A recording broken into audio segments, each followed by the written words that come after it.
in this video we are going to talk about function. So if you recall, what's the function in mathematics is kind of the same process. So a function take an input and then have a return value or print something on the screen. So if you look at this definition here, I define a function here that I call sum. So the function sum take as input two arguments. The arguments are a and b, then print the sum of a and a plus b. So if I run this function, then I try to call, the way you call the function is just by this, the name of the function, this is the definition. So the way you define the function is say def, this is the name of the function, that's how you call the function. So if I say sum number which is here, then I pass in let's say two numbers. I'll pass in 2 and 8, then I run that, it's going to print 10. So what is happening here, you can see that our function have two arguments, a and b. So a and b are the argument. So let me do something here. So if I create another function, I said to create a function, just type def f, then the name of the function, I'll use the same name. I say sum, and then sum number. I'm going to use the same name as the one you have above, but the difference is I'm just going to pass in one single argument. So I'm going to explain you something here. So when I put, you just type in there and make sure for the function you can see that my next line is just under def, right? So if you go up to here, it's not going to work. So you have to make sure the indentation is correct. So I stop there. Then what I do is, for this function, I'm just going to take an input, as we have one single input, then sum that input with something else. So I'm just going to print a plus 7, right? A plus, let's say plus 10. So I run this function, right? That's my function. I just pass in one single argument. Now, if I call that function, you can see that if I call this function as we call here, it's going to print, give me an error. The reason is I have two functions with the same name, right? Because this function take two arguments, a and b. This one take only one argument. So the system is kind of confused. Let me run again, you see. So I run that first function, I run the second one. When I run a plus a, when I pass in a and b, it gives me an error. So you can see that the system is confused. This is the same name of the function. I have the same name here. Is the same name that is there. So when I call some number, it's not, it cannot tell whether it's this function or this one, right? So what we can do is, I can change this to call, let's say number 2, something like that, and then call this number 1. If I run this again, then run that, it's going to work, right? Let me run back. Then if I run that, then some number is going to work. Now, see, the way I call this, we can see that I change this to number 2, right? So if I call number 2 with only one argument, it's going to print me, indeed, my result. Number 2, which is this one. Then I pass in, let's say, just 20. So we expect to get 30, right? Because it's going to be 20 plus 10, right? It gives us 30. So what I just explained you here is what we call the argument. So you have to be careful on how you define your function. In the function, we have what we call the argument. So the argument are what you put into the parentheses. So it's like the input of the function, and the function had to return something. Now, in this case, I use the print function to return something out of the function. So the reason why you use the function is because you don't want to repeat yourself. So every time you want to have the sum of the numbers, you just call some number to fulfill that goal, right? So this is another function. I call it number 3. So I call the 2 something like that. So this is another function there. We can see here I was using the print function. Now I use the return. So the function, using in the function, you can print something, or you can return something, or you can just do some stuff in some process without having to return a value from that function. So when I run that, if I run some number 2 with that, it still give me the sum of the two numbers. So what we are learning here is, so let me put inside 2 and 8, right? It's going to give you the same result as what we did above, right? It gives us the same 10 that we have here. So you can see that I can choose to return something from the function, and this is very good, especially when you want to use that function to do something else. So for example of what I can do with the function is, let's say I want to pick two numbers, then add to that another number. I just use so I have three numbers. Let's say I have a equal to 10, then b equal to 16, 19, then c equal to 20, right? Let's say 40. Now I want to know the sum of these three numbers. You can just use the sum, like sum all of them and then get the numbers. You can say a plus b plus c, and then you print that. It's going to get the sum, right? Print. You're going to get the sum of the numbers, right? Oh, let me put it here this way.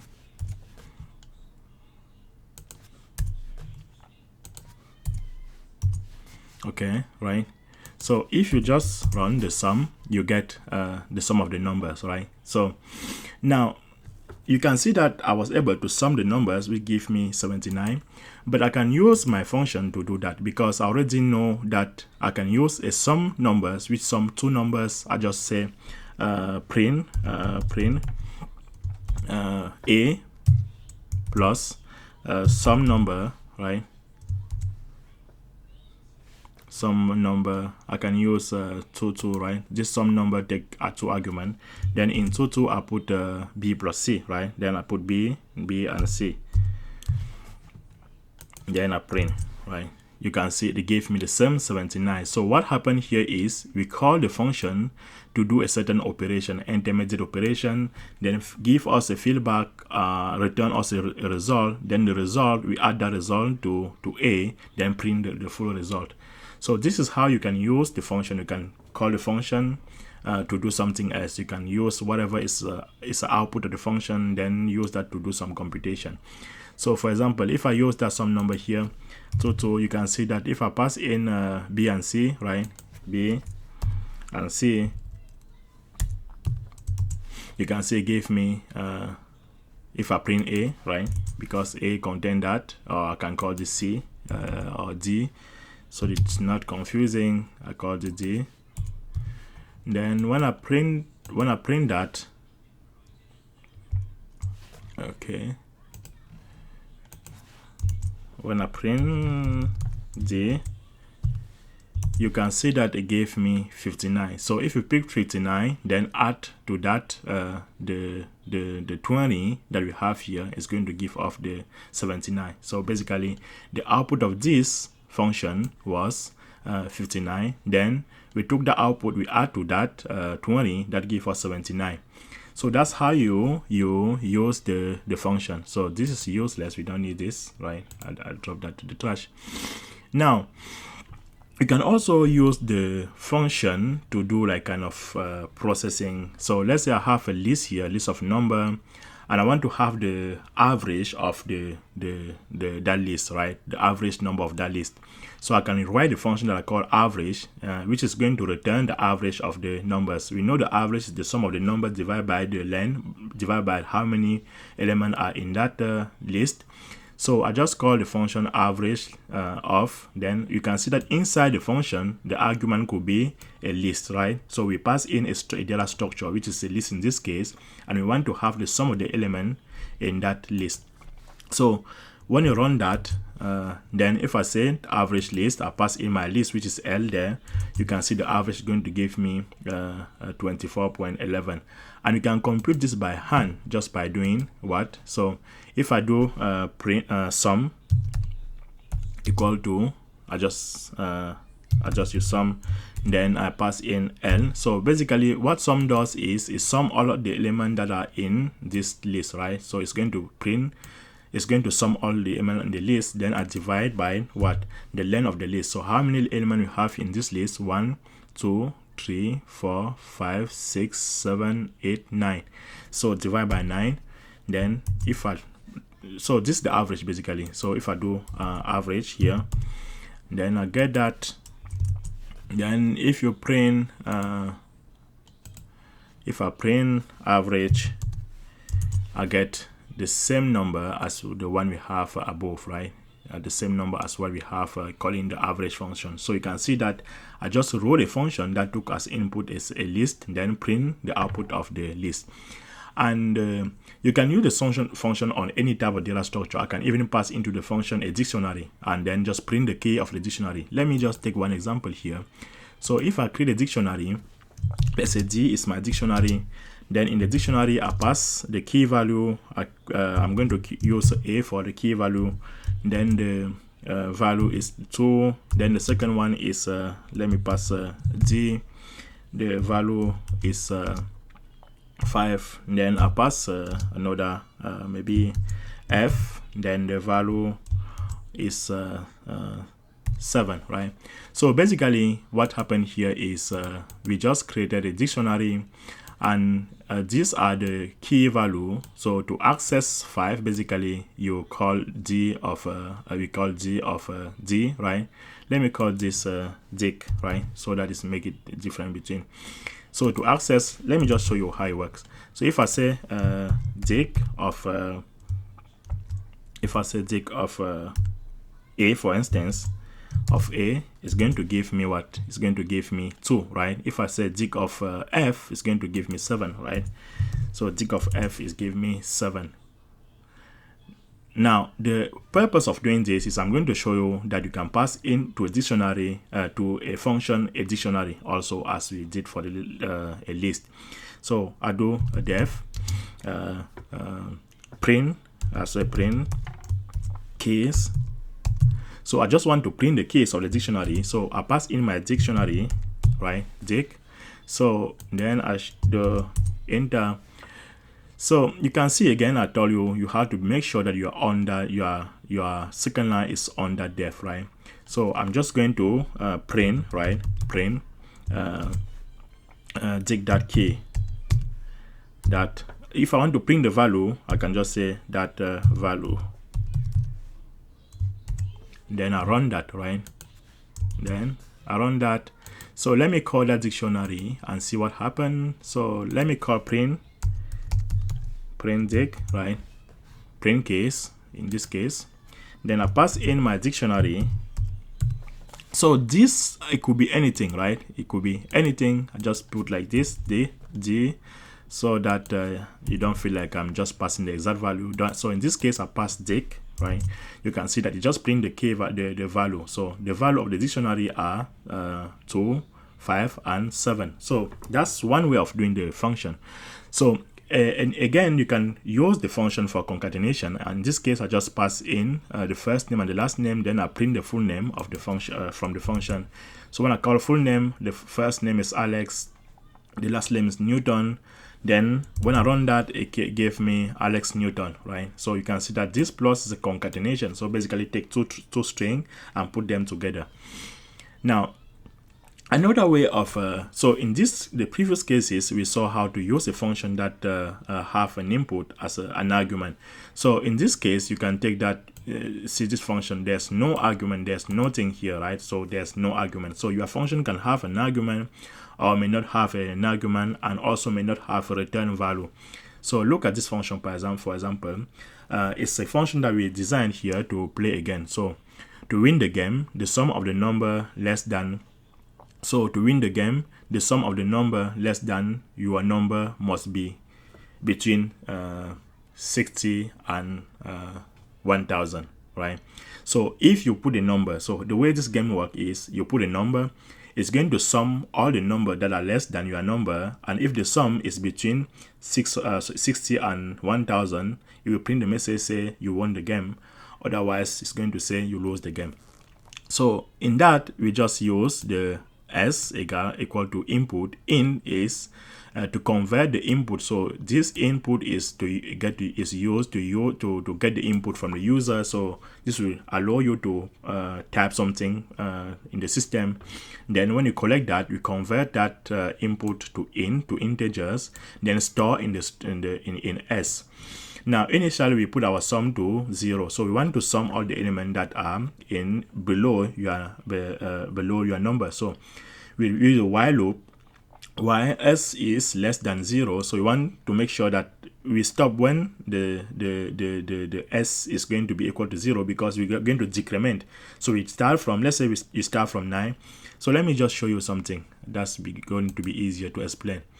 So if you enter 9, for example, that means you're going to, if you enter 9, your first number is 9, the second is going to be 8, the second is going to be 7, and so on, 6, up to 0, right?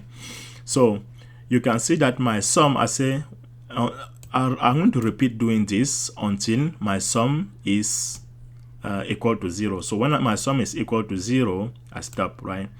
So that means I'm going to start at the input decrease, and you can see that every time that I take the number, I sum it with the new number, as I say sum plus whatever I have initially. So, and then my sum is going to decrease, right? It's going to decrease. So this is not important. You can check the while loop, the video on the while loop. You are going to give an explanation there. But my point here is just to show how the function works. So the key was to show you that the function may not take any argument. So when I run that, so refer to the video on the control flow. So when I run that, then if I call, okay, let's play the game, right? So to just call that function, because there's no argument, I just type the name of the function, I open, then I close the braces, I run that row. So okay, it said to win the game, the sum of the number less than your number must be between 660 and 1000. So when I enter for 400, right, it's not going to, oh, you lose, right? So it's going to, it said I lose because my sum wasn't between 6. So that means this sum wasn't between 60. So I think it should be, this should be 60, right, based on the information. So let me run again, and then I play the game again. Ignore this because it's just an example. So if I play again the game again, I pick 400 again, the same number, it say you lose. So you can play many times, so you can try that. So the purpose is just to show that our function is not taking any single argument here, right? So you can try, at some point you're going to win the game here in this case. Now another type of function is what they call the lambda function. So just ignore this. So the lambda function is basically you write a function in one single line. So see how you define the function. The lambda function is there's key word here, which is the lambda, right? So it's like this is like your name of the function, right? So when you define lambda function, whatever is you have on the right, the left side is the name of the function. Then you have lambda and you have the action. So basically, if you want to understand that is, let me add some text here. So for the lambda function, you have a name of function, then equal to, then you have the keyword lambda. So this lambda is the keyword, then what you have here is action. So this is the structure. So this is the keyword, which is what we have here, and this is the name of our function, right? And the action is this, right? So let us run that and see how we call it. So to call that, you can see that because I said this is the name of my function, in this case is this is the name of my function. When I run that, right, you can see that a print it offers this action, welcome to lambda function in Python, right? So this is another function. Now in this case there was no argument here, right? So if there was argument, we should put the argument here, right? So I think I should put you something else here, or I can just explain, you get it. So let me give 1 second. Okay, so yeah, here that you have an argument, right? So you have the argument here, and then you have the action here, right? And this is the name of the function. So that's the structure. So in this case, because we have nothing here, that means there's no argument, so we can call it with the empty braces like we did here. Now another function is this one, have take input 2 arguments, a and b, and the action is a plus b, so it's giving the sum.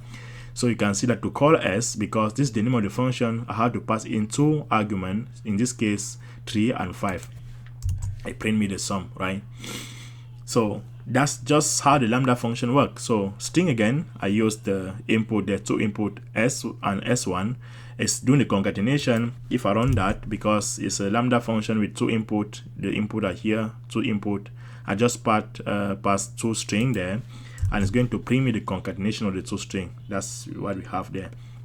And also you can use the lambda function and have a return value, just like an average, like what we did for the average. So I say average for the lambda function. In this case, it have a 3 argument, right? You can have many arguments for a function. So when I run that, right, and pass in the what is wrong here? Okay.